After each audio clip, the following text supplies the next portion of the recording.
안녕하세요. 공포학과 교수입니다. 오늘은 여러분에게 아주 흥미롭고도 무서운 이야기 하나를 들려드리려고 합니다.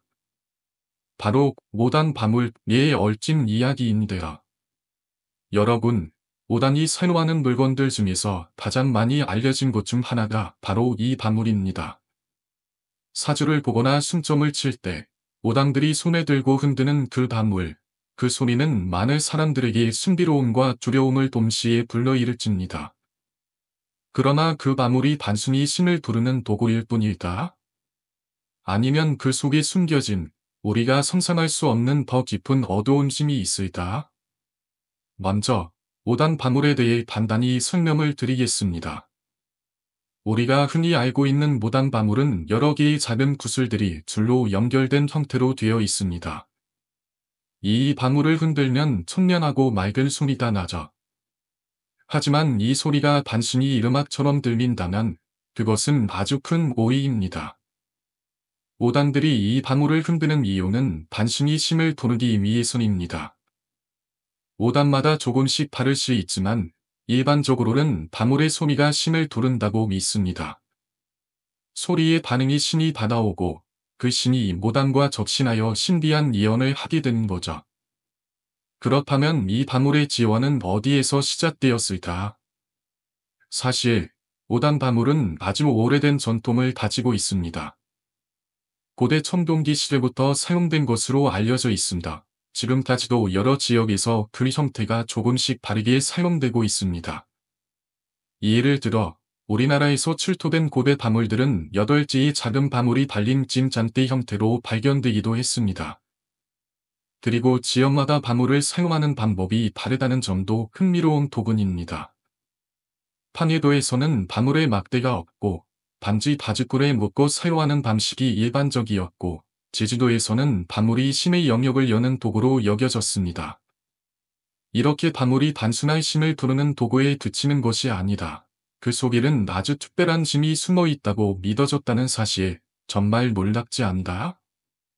이제 여기서부터 이야기가 조금 더 소름 돋게 시작됩니다. 고단들이 바물을 흔들며 신을 부를 때 그 바물 속에 숨겨진 바늘 3개의 힘이 기입된다는 전설이 있습니다. 실제로 무당들은 바물에 자신이 원하는 힘을 불러들이는 것 외에도 종종 귀신이나 악령을 다루기도 했다고 전해집니다. 여러분, 이런 이야기를 들으면 신기하기도 하고 동시에 불안함을 느끼지 않으세요?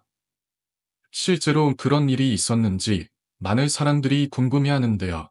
오늘은 그 이야기를 조금 더 깊이 파헤쳐 보겠습니다. 한번 상상해 보세요.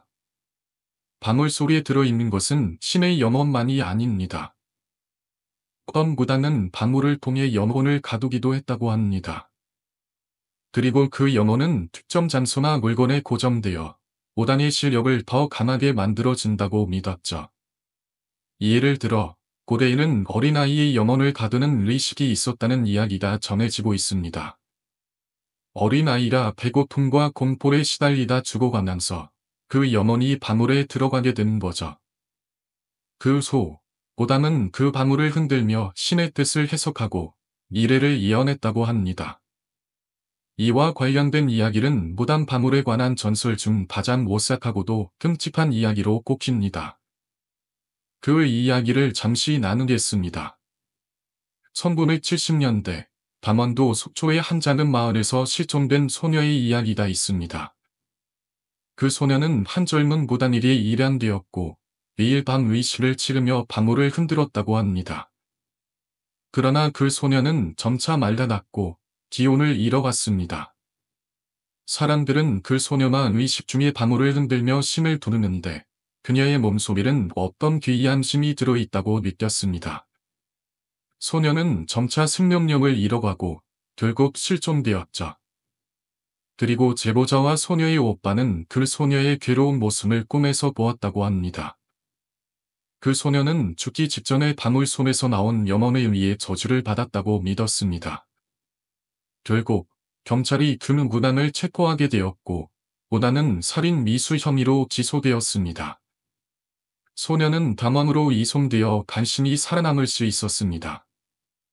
하지만 그 사건 이후 그 마을에서는 누구도 그 바물을 흔들지 않게 되었죠. 많은 사람들은 그 바물에 숨겨진 안경이 들어있다고 믿었고, 더 이상 바물을 사용하지 않기로 결심했습니다. 이제 여러분이 궁금해할 점은 5단 바물의 소리가 왜 이렇게 섬뜩하게 들리는지일 것입니다. 사실 그 소리에는 특별한 의미가 숨어 있습니다. 5단들이 바물을 흔들 때 그 소리는 신을 도를 뿐만 아니라 잡기나 악령도 함께 불러들이기 때문입니다. 일부 무당들은 저녁 시간에 바물을 흔들지 말라고 경고하기도 했습니다.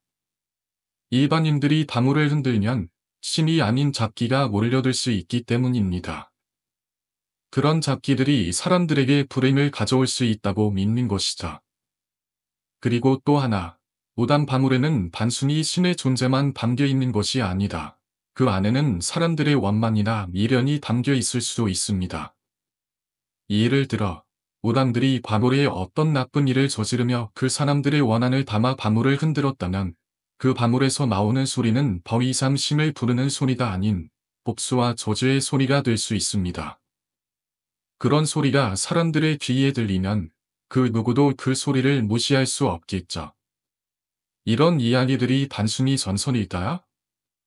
아니면 실제로 무당들이 사용하는 바물 속에 숨겨진 힘이 존재하는 걸까요? 오늘 이 이야기를 들으며 여러분은 어떤 생각을 하셨을까요?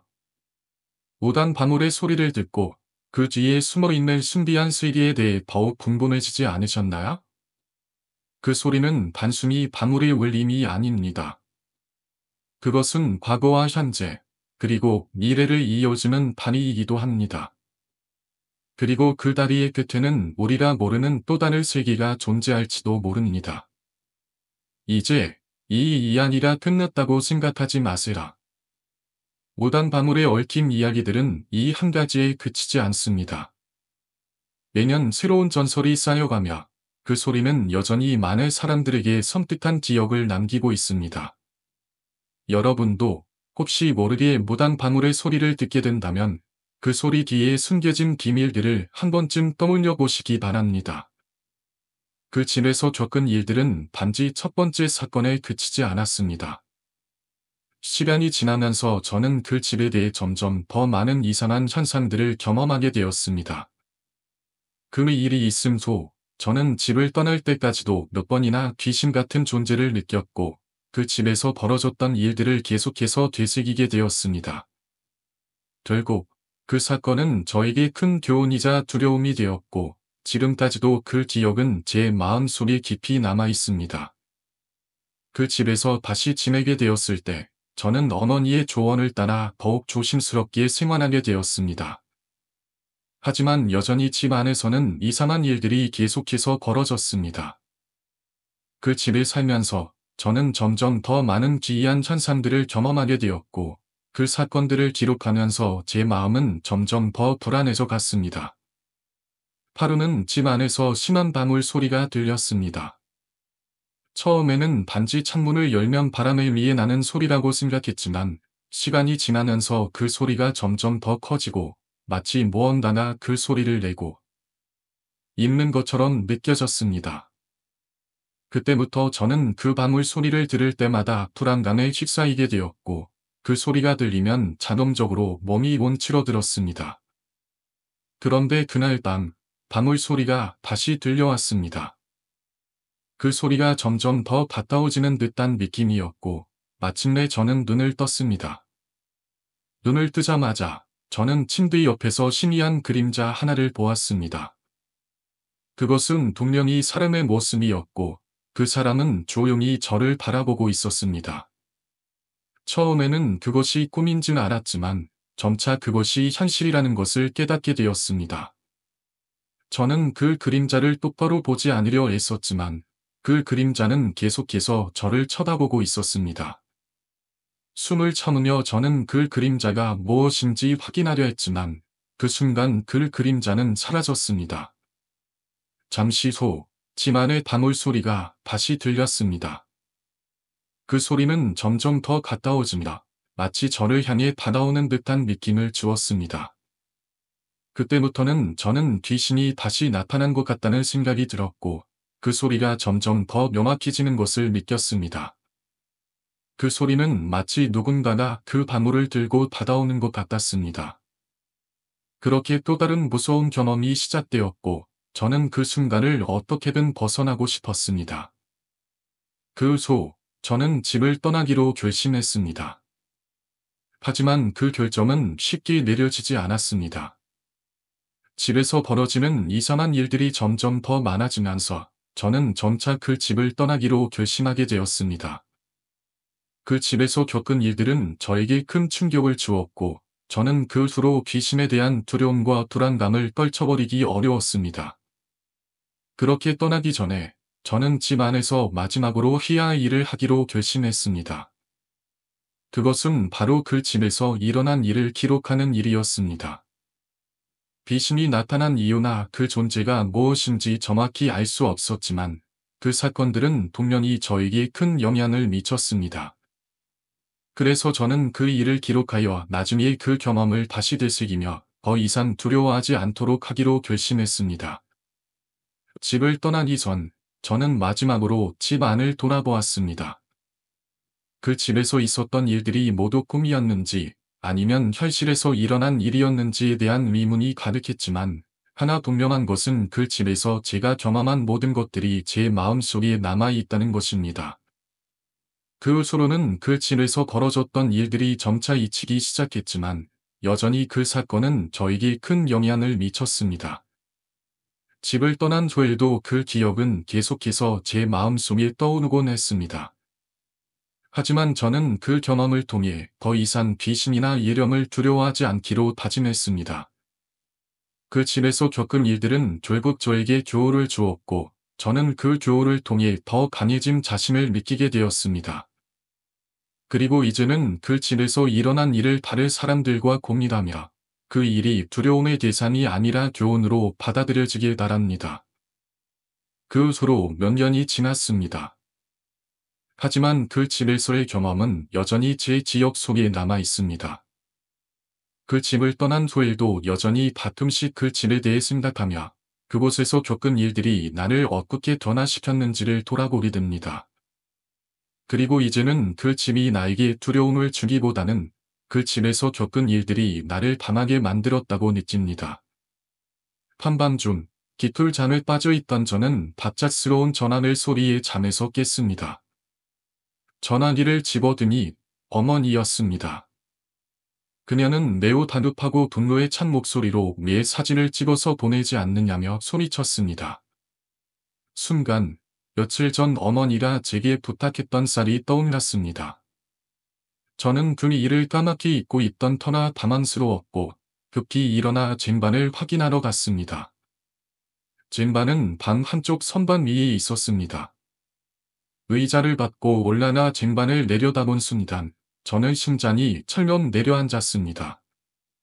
쟁반에 고르게 뿌려져 있던 쌀은 누군가 손으로 휘젓거나 쓸어낸 것처럼 중간 부분이 텅 비어 있었습니다.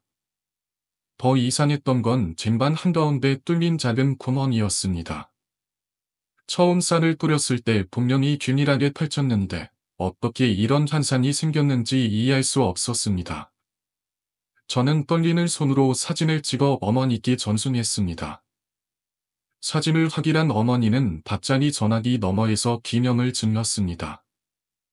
지금 당장 불판을 기워다. 큰일 나기 전에 어서 나가. 어머니의 목소리는 두려움과 공포로 떨리고 있었습니다. 저는 무슨 일이냐고 물었지만 어머니는 그저 다급한 목소리로 제 말 반을 나눠나고만 반복했습니다. 저는 한밤중에 어디로 가냐며 반문했지만 어머니는 절대 그 방에 머물러선 안 된다고 단호히 말씀하셨습니다. 전에 그 친구도 똑같이 다녔어. 그 집에선 이상한 일이 자꾸 일어난다고 어머니는 더 이상 저와 대화를 이어갈 수 없다는 듯 전화를 끊어버렸습니다. 저는 혼란스럽고 두려웠지만 어머니의 경고를 무시하고 방에 남기로 했습니다. 어차피 늦은 밤이었고 갑자기 이사를 할 수도 없었기 때문입니다. 그렇게 침대에 누웠지만 잠이 쉽게 오지 않았습니다. 방 안은 기묘할 정도로 고요했고 공기가 무겁게 느껴졌습니다. 그날 밤, 저는 다시 그녀를 보았습니다. 이번에는 침대 다리 쪽에서 저를 내려다보고 있었습니다. 그녀는 긴 팔과 창백한 얼굴을 가진 여성이었고, 그녀의 눈동자는 짙은 어둠을 품고 있었습니다. 아무 말도 하지 않았지만, 그 차가운 시선은 저를 온몸으로 얼어붙게 만들었습니다. 저는 숨조차 제대로 쉴 수 없었습니다. 움직이려 애썼지만, 몸이 마치 돌처럼 굳어버렸습니다. 그 순간, 그녀의 일이 천천히 움직이기 시작했습니다. 아무 소리도 들리지 않았지만, 그녀는 무언가를 중얼거리는 듯 보였습니다. 저는 눈을 감으려 했지만, 이상하게도 눈꺼풀이 움직이지 않았습니다. 그녀의 검은 눈동자가 점점 더 가까워지는 듯 느껴졌고, 그 순간 저희 의식은 뜸쳐버렸습니다. 아침에 눈을 떴을 때, 저는 땀에 흠뻑 젖어 있었습니다. 어젯밤의 일이 꿈인지 현실인지 구분할 수 없었지만, 침대 옆에 남겨진 희미한 발자국은 그것이 단순한 악몽이 아니었음을 증명하고 있었습니다. 다음 날, 집주인에게 항의 전화를 걸었습니다. 하지만 그녀는 무덤덤한 목소리로 그런 일이 한두 번도 아니니 그냥 이사를 가라며 무책임한 반응을 보였습니다. 저는 더 이상 이곳에 머물 수 없다는 생각이 서둘러 짐을 싸 친구 집으로 향했습니다. 이후 어머니와 다시 통화했을 때 그녀는 글산에 얽힌 기미를 털어놓았습니다. 글산은 단순한 음식이 아니었습니다. 그것은 맹마니를 위해 특별히 준비된 쌀이었습니다. 어머니는 한 무수밀의 조언에 따라 쌀을 밤에 뿌려 악기의 접근을 막으려 했던 것입니다. 하지만 그 쌀은 귀신의 힘이 너무 강할 경우 완벽히 막을 수는 없다고 했습니다. 어머니는 제가 머물렀던 방에 얽힌 오래된 이야기를 들려주었습니다. 그 방에서는 과거에도 비슷한 일이 여러 차례 일어났다고 했습니다. 몇 년 전, 한 젊은 여성이 그 방에서 스스로 목숨을 끊었고, 그녀의 원한이 여전히 남아있다는 것이었습니다. 그녀의 죽음은 단순한 우울증 때문이 아니다. 그녀가 겪었던 학대와 고통 때문이었다고 했습니다. 그녀는 죽기 전 모두 나를 떠났다. 이제 아무도 날 떠나지 못하게 하겠다. 는 말을 남겼다고 합니다. 이야기를 들은 후 저는 그녀의 존재가 단순한 귀신이 아니라 깊은 원한을 품은 영혼임을 깨달았습니다. 현실 속에 끝나지 않은 공포. 친구 집으로 이사한 후에도 그녀의 존재는 완전히 사라지지 않았습니다. 가끔씩 꿈속에서 그녀가 나타났고 그녀는 항상 같은 말을 반복했습니다. 여기서 만나면 안 돼. 저는 그녀의 꿈에서 깰 때마다 온몸이 무겁고 숨이 가빴습니다. 마치 실제로 그녀가 제 몸을 누르고 있는 것처럼 느껴졌습니다. 이 경험은 저를 더욱 불안하게 만들었고, 저는 점점 그녀의 그림자에서 벗어나기 어려웠습니다. 시간이 지나면서 이 경험은 단순한 공포를 넘어 제 삶에 깊은 영향을 미쳤습니다. 학교에 다니는 동안 집중하기 어려웠고, 친구들과의 관계도 점차 소원해졌습니다. 그녀의 존재는 단순한 과거의 잔재가 아니다. 제 삶 속에 뿌리를 내린 것처럼 느껴졌습니다. 다음 날 아침, 학교에는 휘원이가 보이질 않았다. 평소에는 아무리 늦더라도 결석하지 않던 휘원이었기에 친구들은 의아함을 느꼈다. 혹시나 하는 마음에 전화했더니 휘원이의 어머니가 전화를 받았다. 어머니의 목소리는 떨려 있었다. 어젯밤에 휘원이 사고가 났어. 지금 병원에 입원 중이야. 크게 다치지는 않았지만 정신적으로 많이 놀란 것 같다. 친구들은 수업이 끝나기만을 기다렸다가 곧바로 병원으로 향했다. 병실에서 만난 혜원은 평소에 명랑했던 모습과는 전혀 다른 사람이 되어 있었다. 그의 왼쪽 어깨부터 발등까지 화상을 입은 모습은 보기만 해도 안타까웠다. 다행히 승용이는 지장이 없었지만 그의 표정은 무언가 깊은 충격을 받은 듯 멍하니 허공을 바라보고 있었다. 친구 중 한 명이 휘원의 곁에 앉아 장난스럽게 말을 건넸다. 야, 어제 토론 시간에 내가 이겼다냐? 근데 이게 무슨 꼴이냐? 그러나 회원은 아무런 반응이 없었다. 한참을 침묵하던 그는 갑자기 낮은 목소리로 말했다. 나 귀신을 봤어. 귀신이라는 말에 친구들은 웃음을 터뜨리며 대수롭지 않게 여겼지만 회원의 눈빛은 진지했다. 들은 천천히 그날 밤의 일을 털어놓기 시작했다. 어젯밤 수업이 끝난 후 과제가 늦어져서 학교에 좀 더 남아 있었어. 12시가 넘어서야 학교를 나섰는데 평소처럼 오토바이를 타고 집으로 가던 중이었어. 늘 지나널 시나이 터널을 지날 때까지는 별일 없었지. 그런데 터널 앞에 도착하자 갑자기 이상한 기분이 들었어. 뭔가 차가운 공기가 감도는 것 같았거든. 터널 안으로 들어가자 멀리 앞에 오토바이 한 대가 보였어. 오토바이를 탄 사람은 빨간 원피스를 입은 여자였고 헬멧도 쓰지 않은 채 긴 머리가 바람에 흩날리고 있었어. 회원은 잠시 말을 멈췄다. 그의 손이 떨리고 있었다. 친구들은 숨죽이고 그의 말을 기다렸다. 그녀를 앞질러 가고 싶었어. 그래서 속도를 올렸지. 그런데 이상하게도 아무리 속도를 내도 그녀와의 거리가 줄어들지 않는 거야. 이상한 기분이 들어서 더 가까이 가서 확인하려고 했는데 그때 그녀의 머리카락이 마치 낙엽처럼 너덜너덜 흔들리는 걸 봤어. 바람에 흔들리는 것과는 다르게 뭔가 기정상적으로 흔들리고 있었어. 터널 속에서의 긴장은 점점 커졌다. 회원은 손뼉을 더 냈지만 터널의 끝은 보이지 않았다. 그 터널은 그렇게 길지 않아. 평소에는 몇 분이면 빠져나갈 수 있었거든. 그런데 그날은 아무리 달려도 끝이 보이지 않았어. 계속 그녀의 뒤를 쫓아갔지만 거리는 그대로였어. 회원은 다시 멈추고 숨을 고르더니 이어갔다. 이상하다는 생각이 들어 오토바이를 세우고 뒤를 돌아봤어.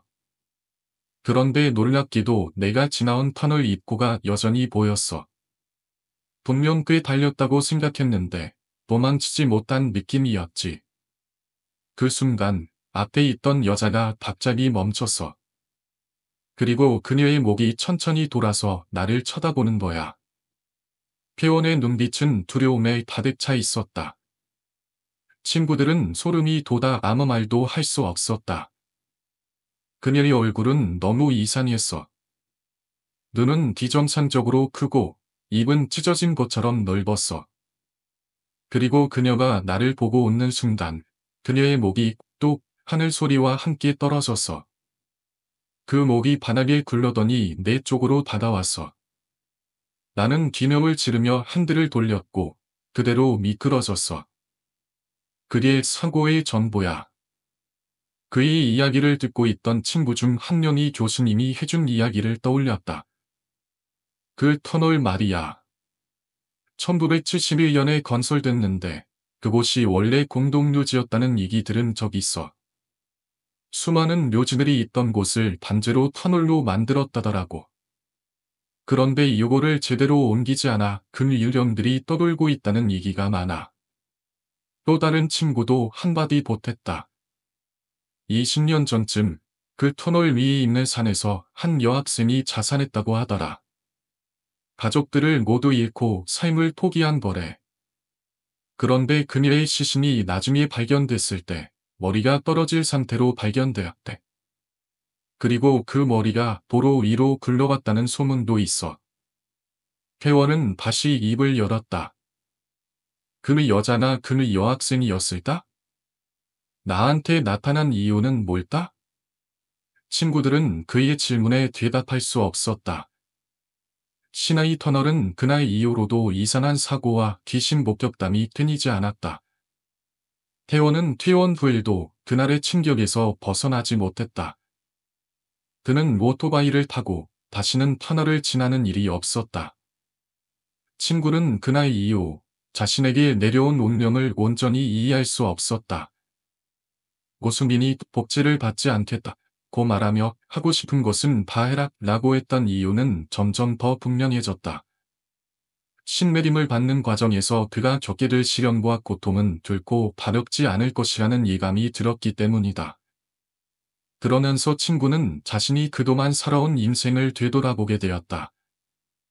친구의 과거와 신의 기입. 친구는 어린 시절부터 모습과 관련된 이야기를 자주 들었다. 특히 외할머니와 관련된 이야기들은 그에게 깊은 인상을 남겼다. 외할머니는 신내림을 받은 무당으로 어려울 시절을 살아왔지만 언제나 긍정적인 태도를 유지했다. 하지만 그 신내림의 대가가 크다는 사실을 친구는 이제야 깨닫게 되었다.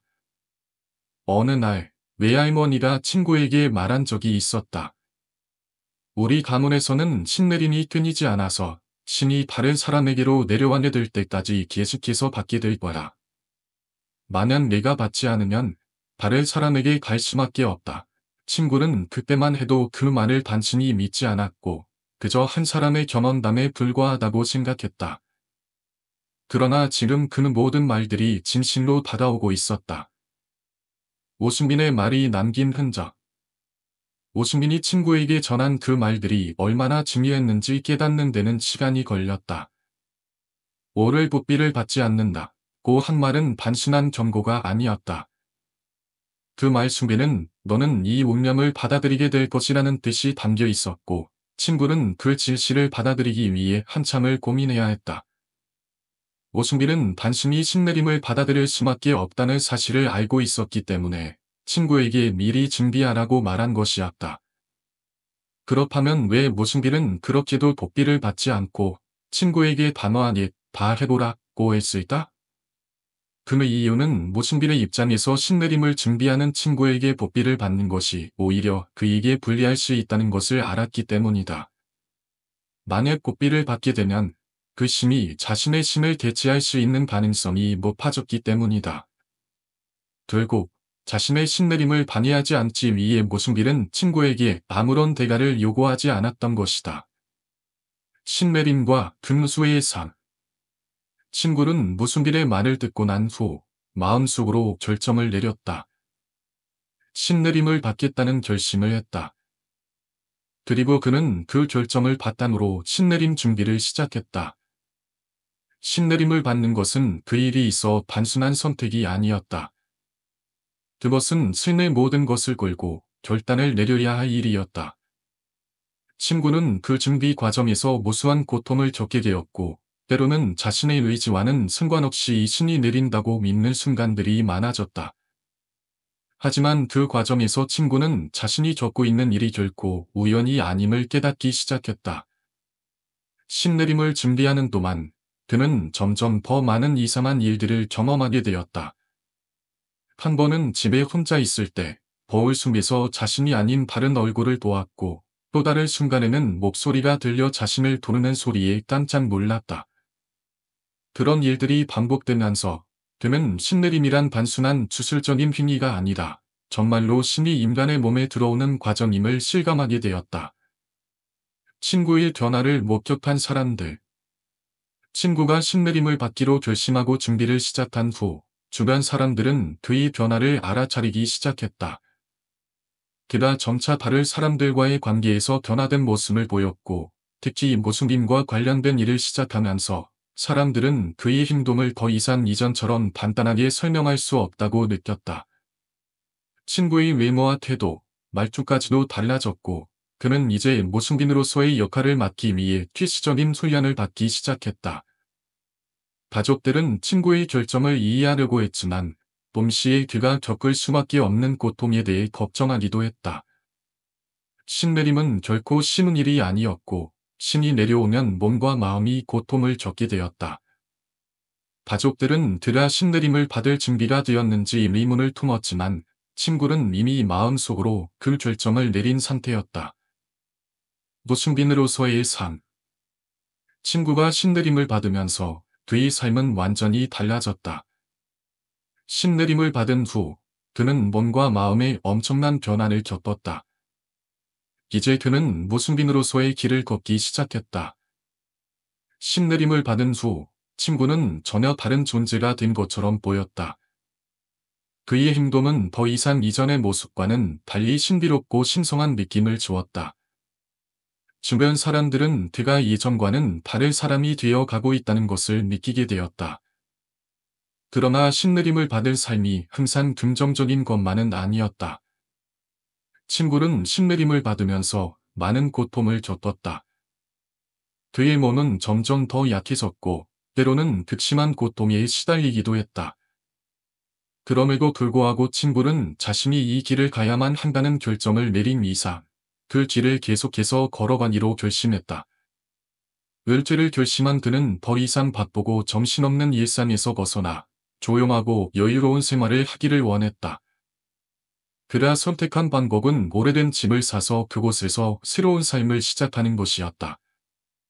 여러 곳을 돌아다니며 살 곳을 찾던 중 한적한 마을에 있는 2층 저택이 그의 눈에 들어왔다. 집의 보수가 키를 보였지만 그 고풍스러움이 그를 끌어들였다. 오래 세월을 거쳐온 집은 마치 시간의 흐름을 그대로 품고 있는 듯했다.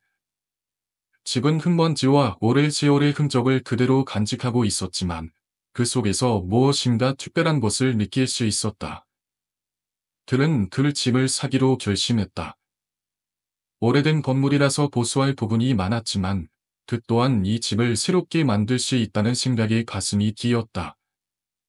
남은 재산을 다 쏟아부어 집을 고쳤고 드디어 그 집은 새로운 생명을 얻었다. 그가 저택에 들어가 첫날 밤 집안의 공기는 이례적으로 차갑고 무거운 느낌을 주었다. 하지만 그는 그저 낯선 곳에서 느끼는 불안한 감정에 불과하다고 생각했다. 그러나 시간이 지나면서 집에서 일어나는 이상한 일들은 점점 더 빈번해졌다. 그가 고용한 집 관리인들은 하나같이 귀신을 봤다는 이야기를 했다. 그들은 밤마다 이상한 소리를 들었고 마당에서 지르는 개가 이유 없이 피를 흘리며 죽었다고 말했다. 처음에는 그들이 겁을 먹었거나 과장된 이야기를 하는 것이라고 생각했지만 그가 이 집에서 겪은 일들은 점차 이상해졌다. 하루는 그의 손자가 집 안에서 한밤중에 이상한 여자를 보았다고 울면서 말했다. 손자는 그 여자가 얼굴을 가리고 한복을 입고 있었으며 이상한 모습을 하고 있었다고 했다. 그 이야기를 들은 그는 여전히 믿을 수 없었다. 그저 꿈을 꾸었거나 상상력이 과장된 것이라 생각했다. 그러나 시간이 지나면서 점점 더 기이한 일이 일어나기 시작했다. 그는 이런 사건들이 단순한 우연이라고 생각하고 싶었다. 그러나 그런 생각 후 점차 불안해지며 그는 이 문제를 해결할 방법을 찾기로 결심했다. 70년 CCTV를 구입하여 집 안과 마당을 감시하기로 했다. 그 당시 CCTV는 국내에 막 도입된 시점이라 선명한 화질을 기대하기는 어려웠지만 적어도 누군가 집에 들어온다면 그것을 알아낼 수 있을 것이라고 생각했다. 하루는 새벽에 무언가 의심스러운 일이 일어나지 않았을까 싶어 CCTV를 확인했다. 그런데 놀랍게도 CCTV는 고장 나 있었다. 마치 누군가가 고의로 도둑이라도 한 듯 카메라는 완전히 망가져 있었다. 그는 밤함하며 K2를 꺼내 그것을 재생해 보았다. 그 순간 화면에 나타난 장면은 그가 예상한 것과는 전혀 다른 충격적인 일이었다. 영상 속에서 나타난 것은 한 여인이었다. 그 여인은 한복을 입고 있었고 그 한복은 훨씬 화려해 보였지만 군데군데 찢어져 있었고 얼룩져 있었다. 하지만 그 여인이 등장한 위치는 더욱 충격적이었다. 여자는 마당에서 나온 것이 아니었다. 그녀는 집 현관문에서 나와 마당으로 나왔던 것이다. 이 장면을 본 그는 큰 충격을 받았다. CCTV 화면에서 여자가 고개를 끄덕이며 기계처럼 움직이며 다가오는 장면은 그야말로 공포 그 자체였다. 점점 다가오는 여인의 얼굴이 보였고 그 얼굴은 상상할 수 없는 형상으로 변해 있었다. 얼굴에 검은 물기가 뒤덮여 있었고 그것은 분명히 티였다. 그는 순간적으로 이 여자가 인간이 아니라는 생각이 들었다. 그 여자가 갑자기 카메라 쪽으로 달려들었고 그와 동시에 영상은 끊어졌다. 그 순간 그는 얼어붙은 듯한 기분이 들었고 그 영상이 무엇을 의미하는지 이해할 수 없었다. 그는 이 일을 해결하려고 마음을 먹고 마을 사람들에게 이 집에 대해 아는 것이 있는지 물어봤다. 그때 마을에 살고 있는 70살 가까운 노인이 이야기를 들려주었다. 그 노인은 일제강점기 당시 이 집의 옛 주인에 대해 알고 있었다. 그 당시 이 지역에는 유명한 지신이 있었다. 그녀는 뛰어난 미모와 춤솜씨로 많은 사람들에게 인정받았고 마을에서도 그녀의 공연을 많이 보았다. 하지만 일제강점기 일본이 조선을 점령하던 시절 그녀는 일본인들을 위해 춤을 추고 노래를 부르는 일을 하게 되었다. 그녀는 일본인들에게 굴복하지 않기 위해 때때로 마을 행사에 참여하며 주민들과 함께 지내려 했지만 그녀의 삶은 점차 기륵적으로 변해갔다. 그러던 중 일본인이 근처에 저택을 지었고 그 집에서 성대한 파티를 열게 되었다. 그 일본인은 주변 사람들을 무시하고 기생들에게 춤과 노래를 반의했다. 그 기생은 당시 마을 사람들의 말에도 불구하고 일본인들의 집으로 향했다. 그녀는 자신이 일본인들에게 희생해야 한다는 생각으로 그 집에 들어갔다. 그러나 그녀는 그 집에서 돌아오지 못하고 다음 날 시체로 발견되었다. 그 당시 일본인들은 그녀의 죽음을 축소시키기 위해 사고로 처리하려 했다. 그들의 희명은 그녀가 파티 중 넘어져서 머리를 다쳤다는 것이었다. 그러나 사건은 그 후에도 계속해서 불안한 그림자를 드리웠다. 일본인들은 그녀의 죽은 이후 점차 미쳐갔고 그 집에서 더 이상 나타나지 않았다. 마을 사람들 사이에서는 그 집에 저주가 내려졌다는 소문이 돌았고 전쟁과 길은 질련이 마을을 휩쓸었다. 마을 사람들이 하나둘씩 사라져갔고 살아남은 몇몇 사람들만이 그 이야기를 기억하고 있었다. 그 집은 결국 주인을 잃었고 그 후에 미할머니의 아버지가 그 집을 상속받았다. 그러나 미할머니의 아버지도 그 집에서 오래 살지 못했다. 그 집은 점차 사람들의 일에서 떠나지 않는 저주와 비밀을 간직한 채 방치되었다. 외할머니는 이 이야기를 듣고 더 이상 그 집에서 살지 않기로 결심했다. 2008년 여름, 저는 고등학교 2학년으로 평범한 학생이었습니다. 그 해 여름은 유난히 더웠고 특히 기말고사 시즌이라 많은 학생들이 학원에 다니며 공부를 했습니다. 저 또한 학원에 다니고 있었고 내일 늦게까지 공부를 해야 했습니다. 공부를 마친 후 집에 돌아오는 시간은 곧봄 밤 12시를 넘겼고 그렇게 거의 2주간 이어졌습니다. 공부도 공부였지만 그날은 육체적으로도 너무 힘들었습니다. 스트레스가 더해져 몸도 점점 지쳐갔고 하루하루가 지나갈 때마다 더 큰 부담을 느꼈습니다. 그럼에도 불구하고 집으로 가는 길은 항상 반복되는 일상이라 별다른 불안감 없이 그냥 집으로 향했습니다. 제가 다니던 학원에서 집까지는 거리가 그리 멀지 않았습니다. 거의 1분 정도만 뛰면 집에 도착할 수 있을 정도로 가까운 거리였기에 그날도 빨리 집에 들어가 씻고 푹 쉴 생각에 급하게 걸음을 옮겼습니다. 그러나 그날따라 집 앞에 도착하자마자 묘한 느낌이 들었습니다. 어딘가 알 수 없는 기운이 감도는 듯한 불안한 느낌이랄까. 그전에도 이런 느낌을 느껴본 적이 없었지만 그날은 확실히 뭔가 이상했습니다. 마치 누구의 시선이 느껴지는 듯한 아니면 무언가가 집 안에 있을 것 같은 불안감이랄까. 그 순간 저는 내심 불안감을 느끼며 집에 들어가야 한다는 생각에 현관문을 열었습니다. 하지만 그때부터 상황은 점점 더 이상해지기 시작했습니다. 평소 같으면 들어가면 바로 신발장이 보였고 아버지의 신발이 들 자리에 있었습니다. 그런데 그날은 이상하게도 아버지의 신발이 하나도 보이지 않았습니다. 혹시 아버지가 아직 안 들어오셨나 하는 생각이 들었지만 그 느낌은 여전히 불안했고 몸이 저절로 떨리기 시작했습니다. 일단 안방으로 가서 엄마에게 물어보려고 했습니다. 아버지 아직 안 들어오셨나요? 라고 물었는데 엄마는 저를 쳐다보지도 않은 채 아버지 아직 안 들어오셔서 라고 짧게 대답하셨습니다. 그 순간에도 여전히 무언가 이상한 기분이 들었습니다. 엄마가 왜 저를 이렇게 차갑게 대하는지, 왜 이렇게 말없이 대답하는지에 대해 전혀 이해할 수 없었습니다.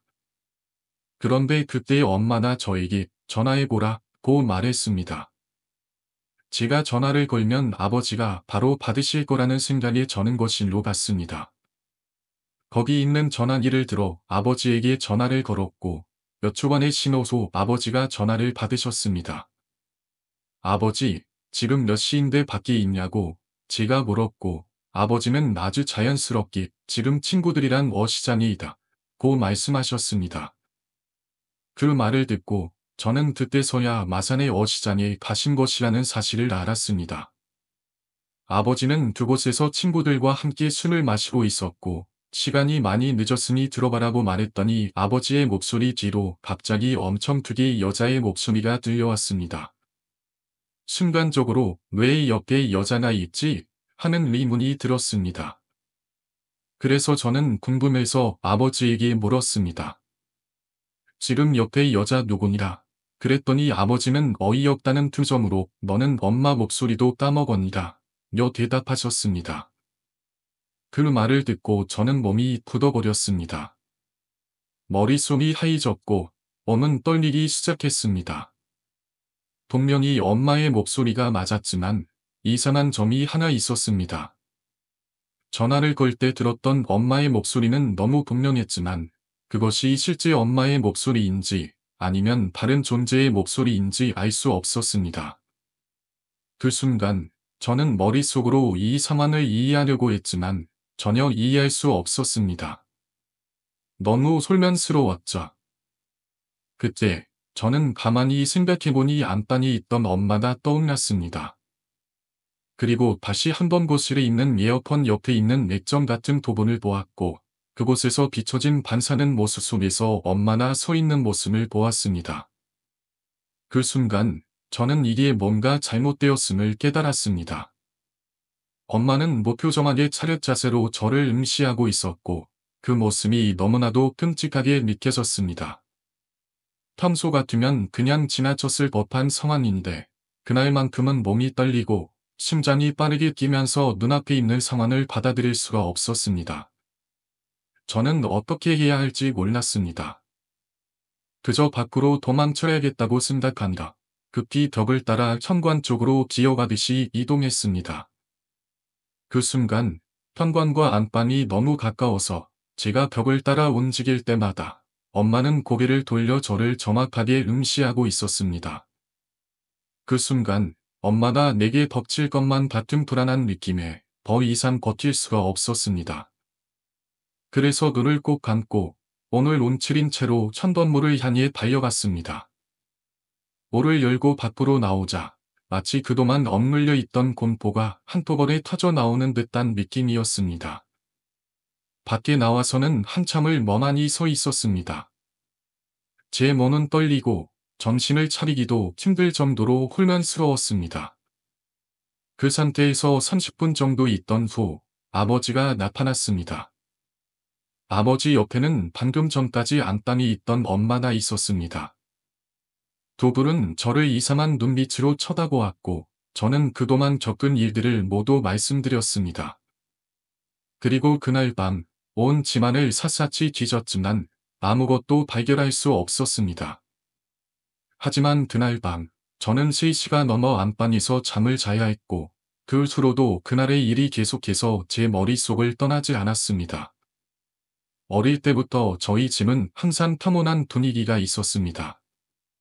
부모님은 다정하고 텀은 항상 저와 함께 놀아주던 친한 형이랍자. 그때는 부모님이 다정하게 우리를 돌봐주시고 텀은 늘 저를 챙겨주던 그런 평범한 가정의 모습이었습니다. 그런데 어느 날 집에서 일어난 한 가지 일이 저에게 강렬한 기억으로 남아있게 되었죠. 그날은 형과 함께 집에 있을 때였고 저는 방에서 책을 읽고 있었어요. 밖에서 시끄럽게 소리가 나던 중 집에 돌아오며 책가방을 방에 던지는 소리가 들렸습니다. 당연히 형이 집에 돌아왔다는 생각을 했고 저는 일을 마친 후 방으로 들어갔습니다. 그런데 방에 들어갔을 때 저는 그 누구도 없다는 사실을 알게 되었습니다. 책가간도 현도 보이지 않았습니다. 그때는 그냥 형이 가난을 던지고 어디론가 나갔나 싶은 생각이 들었죠. 원방구라도 가려고 했던 것일까? 하고 생각하면서 집 안을 샅샅이 뒤졌습니다. 하지만 책가가는커녕 형의 흔적조차 없었습니다. 저는 조금 담안하기 시작했습니다. 아무리 생각해봐도 형이 집에 돌아온 적이 없다는 걸 확신할 수 없었습니다. 다시 말해, 형이 집에 오지 않았다는 생각이 들었죠. 그래서 저는 집 안을 한 바퀴 돌며 형을 찾아봤지만 그 어떤 단서도 찾을 수 없었습니다. 그리고는 그냥 밖으로 나가기로 결심했습니다. 멍하니 서 있던 저의 머릿속에서는 이상한 생각들이 맴도닿고 차갑게 느껴지는 공기를 맞으며 집 밖으로 나왔습니다. 밖에 나와서 형을 기다렸습니다. 한참을 기다린 후 결국 형이 집에 도착했는데 그때 제가 겪은 일에 대해 말을 꺼냈습니다. 형은 처음에는 저를 뒤웃습니다. 너마 집 안에서 혼자서 놀다가 헛것을 본 거 아니라 고 말했습니다. 하지만 저는 그럴 수 없다는 생각이 들었고 형과 함께 다시 집을 뒤지기로 했습니다. 우리가 다시 집 안으로 들어가면서 집안의 모든 방을 다 뒤졌습니다. 하지만 여전히 책가단도 형도 찾을 수 없었습니다. 부모님도 아직 집에 돌아오질 않았고 집은 여전히 조용했습니다. 저희는 그때서야 집 안에서 일어난 일이 정말로 이상했다는 사실을 인정할 수밖에 없었습니다. 그런데 당시 저는 더 이상 설명할 수 없는 그 기분을 잊을 수가 없었습니다. 저는 그날 이후로 여러 가지 생각을 했습니다. 내가 정말로 잘못 본 것일까? 아니면 그날 일어난 일은 정말로 무언가 다른 것 때문일까? 어떤 존재가 집 안에 있었던 걸까? 저는 한동안 그 사건에 대해 혼자서 깊이 고민할 수밖에 없었습니다. 집이라는 공간에서 나름의 안정감을 느끼고 있었던 저에게 그런 일이 일어났다는 것은 너무나도 충격적이었기 때문이죠. 그 후로 저는 밤마다 그때의 장면이 떠오르며 잠을 잘 수 없었습니다. 그 일이 끝났다고 생각했을 때 또다시 그런 일이 벌어질까봐 두려움이 밀려왔습니다. 물론 형과 부모님은 저를 이해하지 못했고 그저 저희 과도한 상상이라고 생각했을 뿐이죠. 하지만 그 사건은 제 마음속에 깊은 상처를 남겼습니다. 지금도 가끔 그날의 공포가 다시 떠오르면 가슴이 답답해지고 숨이 가빠지곤 합니다. 그때 느꼈던 그 오싹함과 두려움은 시간이 지나도 지워지지 않았습니다.